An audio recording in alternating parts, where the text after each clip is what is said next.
So we're back with part 2 of the Suzuki GSX125S Resurrection.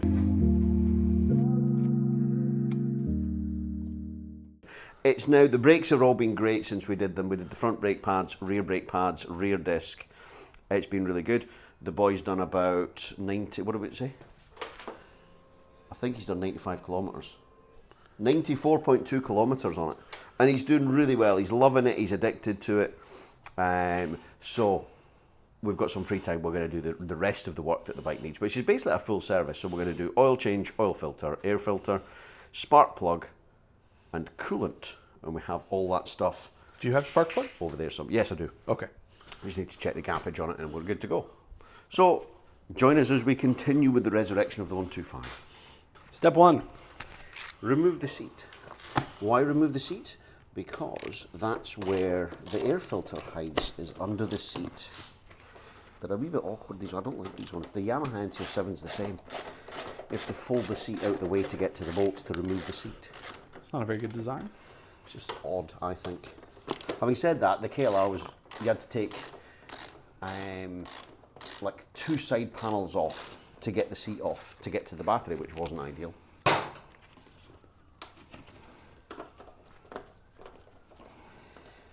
This is why I don't like working with gloves. Oh. So I believe the air filter is down there somewhere.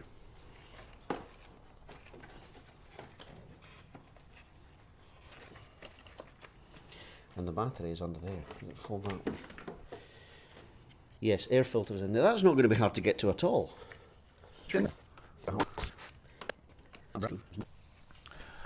So having removed the 4 Phillips screws, that's the little air filter. Hopefully it'll slide out.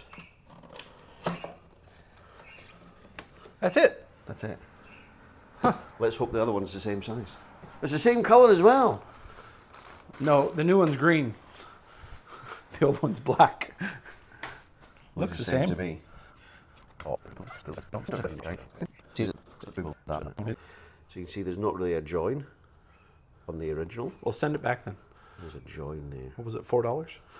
I have no idea actually. Try and finagle it back into place.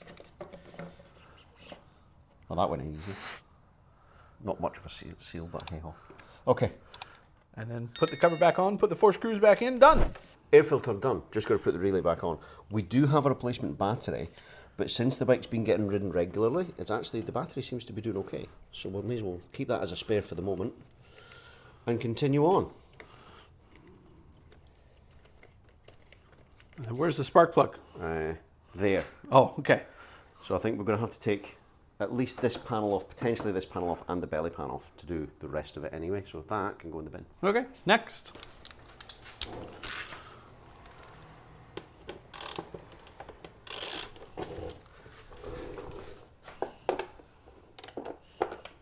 Is it just 2 bolts? I don't know. Okay. We'll find out if it doesn't come off. So start by removing these 2 bolts, that one there, and Remove then that some one. bolts until parts of the motorcycle fall off. And then hopefully we can get to the spark plug. So yeah, so we need to get to the expansion chamber, which is up here, expansion bottle, which is up there, and the spark plug is at the top as well.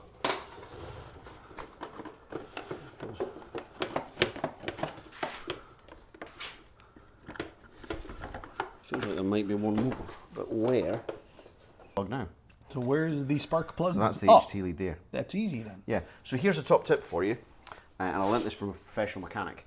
When you take the HT lead out, before you undo the spark plug, blow some compressed air and it'll get all the crap out of the hole, which means then when you take the spark plug out, the crap doesn't fall into the cylinder. Smart. Okay. So old spark plug out, check the gap on the new spark plug. It says 0.9 millimeters, which seems reasonable. They are a bit tricky to get out because it's kind of deep into the engine. That was hard to phrase without sounding bad. And then put it in and cross thread it so it never comes out. Torque spec? Yeah, that'll be half a grunt. Yeah. Just until tight. Spark plug back in. Spark plug done. HT lead going back in again. And we're one step closer, if we can get it in. That's a spark plug cable for you North American people. HT lead. Yeah, what does HT stand for? High tension. Tension? Yeah. There we go, fully in. It's home. Done. Oh no, we got fluids to do. Yeah, there's no point in putting the panel on until we've done this. No. I actually took that off to show Danny the other day when I was going through it. I couldn't get the thing properly back on because it's never been off, I don't think. Wow. So it's probably a bit due for servicing. Hey, it's got water in it, So- and it's a nice colour. That'll be next. Okay, so radiator up the top, we're taking the cap off. This will be the water pump, so that'll be the drain plug for the coolant there, unless there's something below that. I might take the panel off anyway. And the oil filter will be hiding behind there. Accessible, easy. I thought it was on the other side. It is on the other side, but I figured if we take the belly pan off, we're going to make less mess. And it's easier to get to the overflow bottle as well. Right.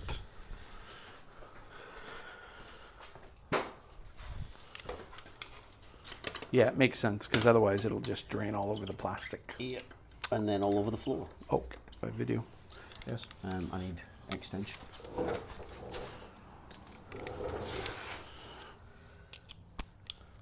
Dripping already. So it's definitely coolant. It doesn't look that dirty, I actually. suppose actually give us the cap. I'll put the cap back on until I've got the bolt undone. Is that on that side?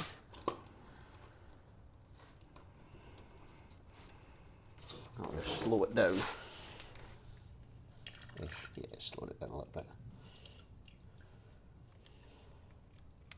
Is there a crush washer on there? There is. Okay. And then we open the thing. And here it comes. Nope. Here it comes. Yeah. Okay. So once you drain the coolant out of the radiator, good idea to drain it out of the overflow bottle as well. So plug the other side back up and then pull that hose off and you'll get more coolant all over your hands. Pliers? Yeah.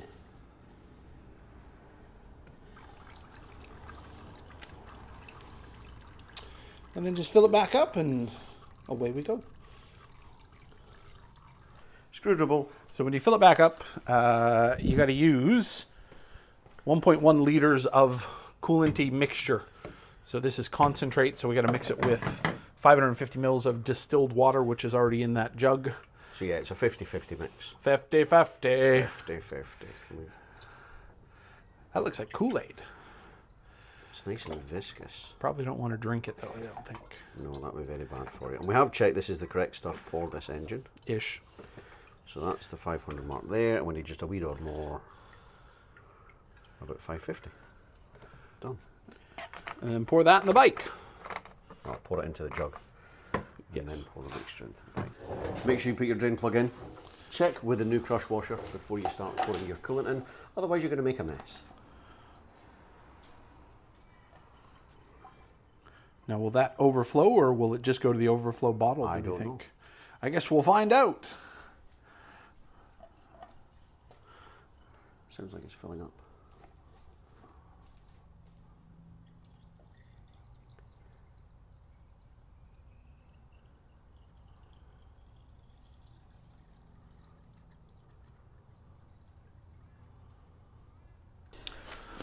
So good to have an assortment of funnels.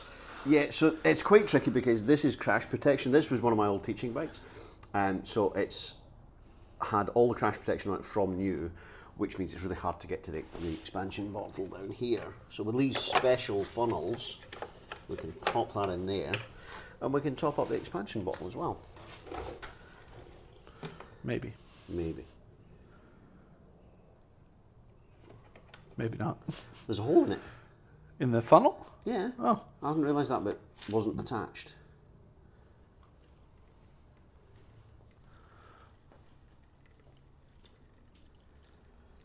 So coolant done. Coolant done, we're on to the oil, of which is going to take about 1.5 litres. You reckon 14? I don't know which bolt I'm looking at. Oh, couldn't see it. Feel. Yep, 14. She tight. We have just warmed the bike up a little bit, so it wasn't completely stone cold, so hopefully the oil will fall out nice and smoothly. And hopefully I won't drop the drain plug into that horrific mess. Well, magnet.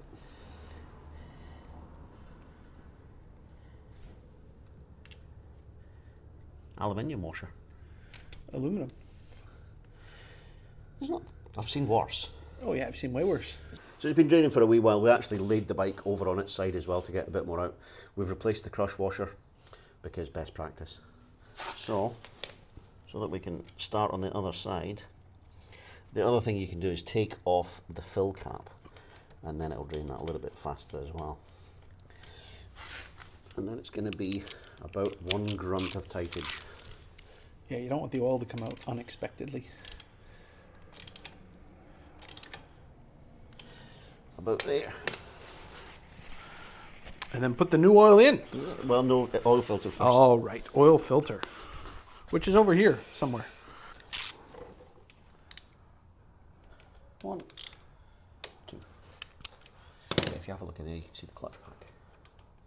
Is that where the oil goes in? Yeah. So it's a wet clutch. Oh. In the majority of bikes. Modern bikes, anyway.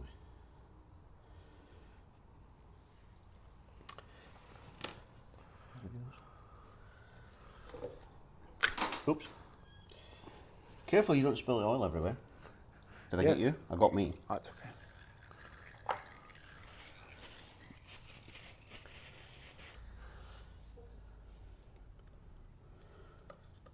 That's where fingernails come in handy. Pretty grim. That Bye. didn't work. Looks the same. We'll just have a wee clean out of it in there. And then once it's all back together, we can run some brake clean over it. At least it's got a filter. My Grom doesn't have an oil filter, or didn't have an oil filter when I had my Grom. It did have something in behind the engine cover that you could, like a wee mesh screen, Right. that you could clean out, which they don't generally do as part of the service. So when I did its first service at 1,000 kilometres, I did it. I also checked the valve clearances as well. This one doesn't need valve clearances until I think it's 48,000 kilometres. Well, that's good. So we're not going to do that. Nope. No point. Doesn't need it. Doesn't really need a spark plug either. No, but for $8. Say when. Yeah. So unlike filling a car, we have to check the dipstick constantly. Bikes have a sight glass, so we're pretty much the top of the sight glass. It'll take a little bit when it fills the oil filter, but it just makes it dead easy to fill the bike. Unlike BMWs, where you have to just have faith, get the engine up to temperature, and it'll check it for you. So the cap can go on, it can come off the paddock stand, and we'll run it up to temperature, burp the coolant, check the oil level, and it is done. I don't think we've forgotten anything. Just needs a wee clean over. Yeah. Forgotten anything? Hope not. All the parts have been used, haven't they? Oh, we're going to put it back together. Yes. Well, run it up temp first and then Yeah. do that stuff. All righty. Final checks. Do you think it's going to start? No. No? You've got no faith at all, have Of course you? it'll start. Let's have a look. Yay! So we're going to let it run up to temperature, wheel it outside, give it a clean off, put the panels back on, and it's done. Done. It runs. We're done. It coolants. Yeah, so we did oil filter, air filter, coolant, spark plug. Was that it? Today, yeah. And then that's it's all we had did full today. brakes, fluid. It's had a bit of a clean. It still needs, the wheels need a good clean, and the swing arm needs a bit of a clean as well. But it's looking a lot better than it was. Well, at least it's reliable now. Yeah. Won't overheat. The oil's at the correct level, the coolant's at the correct level, and I've just noticed something dirty that I'm going to clean on it. Because once you start doing something, you just kind of just can't help yourself. Yes. So I'm sure there'll be more videos on that. And like I said, a review on our new electric dual motor 2000 watt Chinesium scooters, which is now my new commuter vehicle. Because the BMW is now basically done. There's not much left to do. So onwards and upwards to the next project. More stuff coming. Again, always good if you can like, subscribe, leave a comment if you have any questions. If you don't have any questions, then don't leave a comment. But you know what the other thing is? If you didn't like the video, we don't care. Yeah, no need for negative comments. If you don't like the video, just don't watch it. Don't subscribe.